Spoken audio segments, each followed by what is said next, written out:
going to supply sensory and vascular supply to the labia. These are the labia majora here, the labia minora there. The opening of the vagina is the introitus. The urethra is in front of it. Here is the clitoris here. The prepuce is above it, right there. This area in here inside the labia majora, that area is called the vestibule. Before you enter the vagina, that area there is called the vestibule. It's inside the labia minora.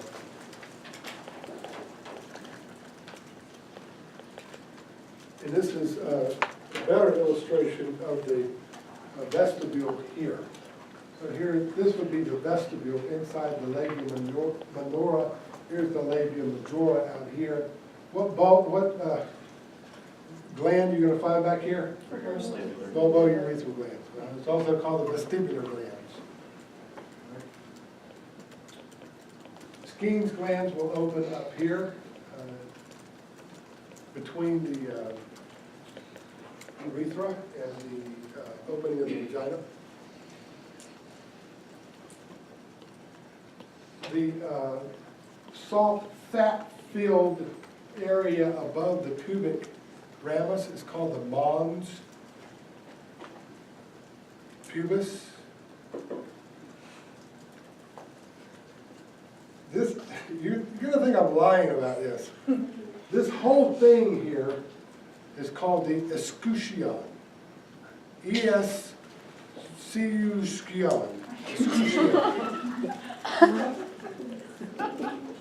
So this area would be covered with hair normally, right?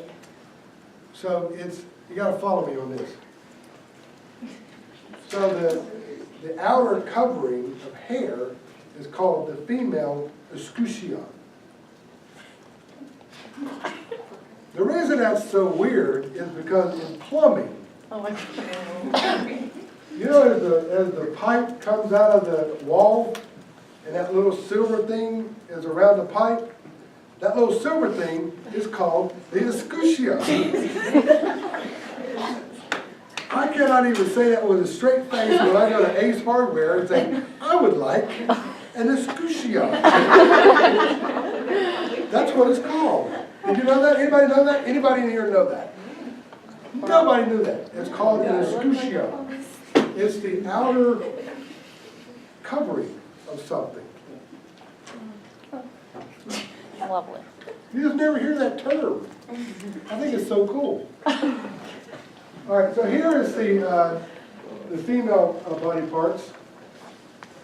The bulb is here. This would be like the root of the bulb of the penis. You have the bulb of the vestibule, which is in the labia majora. Behind that is the Bartholin's gland, also called the greater vestibular gland.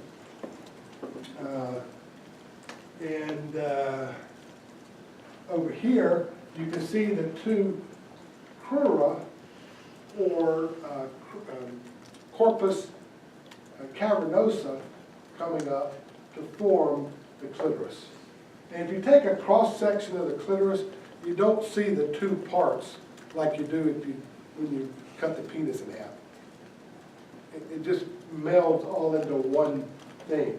Now right there, coming up under the pubic ramus, is the dorsal nerve and artery of the clitoris, just like you would have the dorsal nerve and artery of the penis. So if you want to find these things, they're right up next to the clitoris, between the bone and the crura.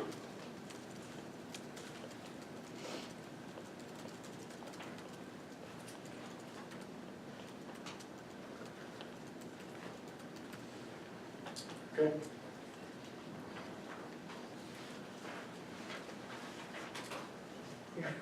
I'm trying to think, as far as sensation, you know, with women, they can have clitoral orgasms or vaginal orgasms or both, or neither. Clitoral orgasms would be through the deep excuse me, through the dorsal nerve. I was thinking about the vaginal orgasms. It's on the anterior vaginal wall. That's where the most sensitive area is. What nerve innervates the anterior vaginal wall? That's got to be coming from the perineal nerves. The perineal nerves as well that we saw back here. They've got to be innervating the vaginal wall because it's a somatic sensation. Okay. Here's it all put together. There it is. Here you can see the cut spermatic cords here and there. You see that? Okay. Here's a circumcision. What you do is, this is it's called a plastibell. You take this thing, you size it right, you put the glands inside the little cap, and you pull the foreskin over the cap, and then you put a suture around it in that little groove up here, and you tie it down tight and just leave it. Now what you do is you pop this thing off the end. It snaps off so they can pee out the opening. So this thing right here, this piece, is what's left attached to the penis, and the foreskin will become ischemic and die and fall off in a matter of days, along with the little plastic cap. This is called a plastibell. There's another type of circumcised thing. It's called a gomco, and it's a little bit more brutal. You put the penis in this thing. It looks like a seal, an embossed seal that a notary public has. It kind of looks like that. You put the little penis in there, and you pull the foreskin up, and you clamp it down, and it cuts it off and cauterizes it, squeezes it shut all at one time. Neither one of them must feel good. They scream like wild banshees. But anyway, that's male circumcision. Female circumcision is not called female circumcision. It's called genital mutilation. And there are different levels of this. This is outlawed in most countries of the world. It's still prevalent in areas of the Middle East and Africa. There are different levels of removing the female external genitalia, all the way down to the most extreme down here. This is done typically without anesthesia. It's just tough. It's brutal. There's a whole movement worldwide to stop this, but it's a religious thing, and it's ingrained in a lot of societies. Anyway, this is phimosis. This is when the foreskin scleroses down, and it won't retract back over the glands even when it's erect. So it can be painful, and what you have to do when this develops in an adult is you have to do a circumcision. This thing can sclerose down to the point of causing ischemia of the glands. So if a patient comes in and you can't retract the foreskin, then they have phimosis. It's time to do something about it. Now, of course, in an adult, you're going to do a circumcision under anesthesia. There's no plastibell for an adult penis. Bartholin cyst, these you see all the time. I don't really know why they're so prevalent, other than the area stays mostly moist, hot, and there's a lot of bacteria in the area. And what it is to block greater vestibular gland duct. And these things also can get very huge, to the point where it's difficult to walk.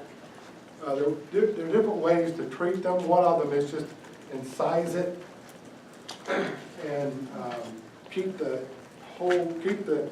incision open so it heals from the inside out. Some people will go in there and they slice these things open. Since they're encapsulated, they slice them open and get around the capsule and pull the thing out as one. That's called marsupialization. And that's what they've done here.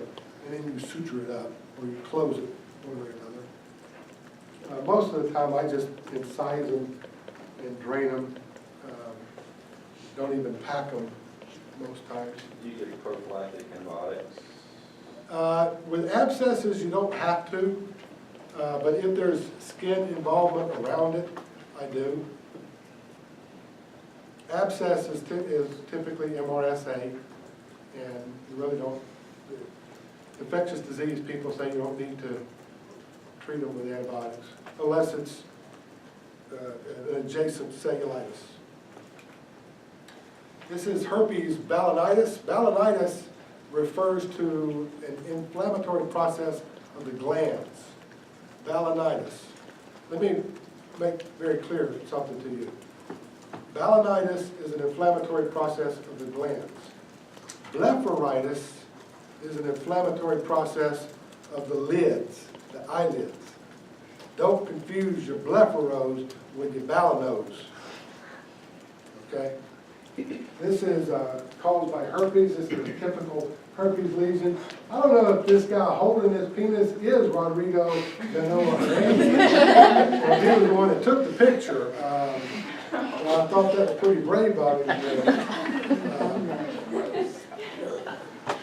Anyway, that's all I want to say about that. So we'll see you in lab. Going out in public What we're going tonight, to do is that over there next to that.